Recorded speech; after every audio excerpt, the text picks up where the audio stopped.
Budget 2023 soft bank and tiger global जैसे निवेशकों से नहीं मिलेगा अब फंड। बजट के इन ऐलानों ने बढ़ाई स्टार्टअप्स की दिक्कतें। स्टार्टअप के सामने पहले से ही फंडिंग की दिक्कतें थी और अब वित्त मंत्री ने आज बजट में जो ऐलान किए हैं उससे ये दिक्कत और बढ़ सकती है। एक्सपर्ट के मुताबिक बजट 2023 में टैक्स के नए प्रावधानों से सॉफ्ट बैंक, टाइगर ग्लोबल और सिकोया जैसे दिग्गज निवेशकों से मिलना मुश्किल हो सकता है। वहीं एक्सपर्ट का मानना है कि इस नए प्रावधान से स्थानीय स्टार्टअप्स अब भारत की बजाय विदेशों में भाग सकती है, यानी कि वहाँ अपना रजिस्ट्रेशन करा सकती है। इसे लेकर इंडस्ट्री के दिग्गजों की मिलीजुली राय है। कुछ का मानना है कि इससे स्टार्टअप्स के लिए यहाँ रहना मुश्किल हो जाएगा, तो कुछ का मानना है कि इसे किसी भी रास्ते से टैक्स चोरी को रोकने के लिए किया गया है। तो वित्त मंत्री ने क्या ऐलान किया है? वित्त मंत्री निर्मला सीतारमण ने बजट में फाइनेंस बिल 2023 के जरिए एंजल टैक्स रिजीम के तहत विदेशी निवेशकों से पैसे जुटाने के लिए एग्जेम्पशन को खत्म कर दिया है। इसका मतलब है कि अब स्टार्टअप्स विदेशी निवेशकों से पैसे जुटाती है तो इस पर एंजल टैक्स चुकाना पड़ सकता है। हालांकि सेबी के पास रजिस्टर्ड अल्टरनेटिव इन्वेस्टमेंट फंड से मिले निवेश पर एग्जेम्पशन अभी भी जारी रहेगा। एंजल टैक्स रिजीम को 2012 में मनी लॉन्ड्रिंग को रोकने के लिए लाया गया था। इसके तहत प्रावधान किया गया है कि अगर फंडिंग राउंड में शेयरों की फेयर वैल्यू से अधिक भाव पर वैल्यूएशन तय किया जाता है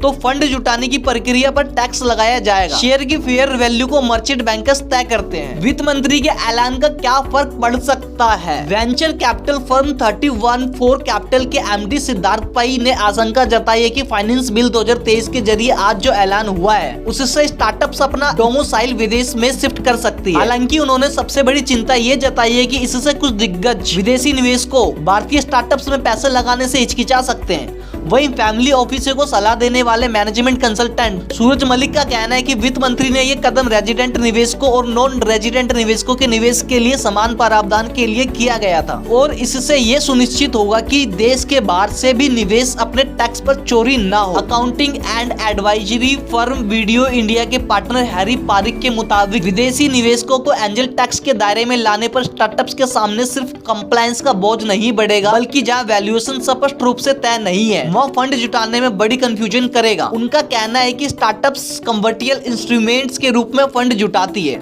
जहां अगले राउंड तक वैल्यूएशन तय नहीं होता। ऐसे में वित्त मंत्री के ऐलान चुनौतियां खड़ी कर सकती है। तो 2023 में सॉफ्ट बैंक और टाइगर ग्लोबल जैसे निवेशकों से नहीं मिलेगा फंड, तो यहाँ पे हो सकता है निवेशकों का बुरा हाल। तो ये आपको इन्फॉर्मेशन कैसी लगी प्लीज आप हमें कमेंट करके जरूर बताइए। जब तक के लिए नमस्कार, ट्रू टॉक के साथ धन्यवाद।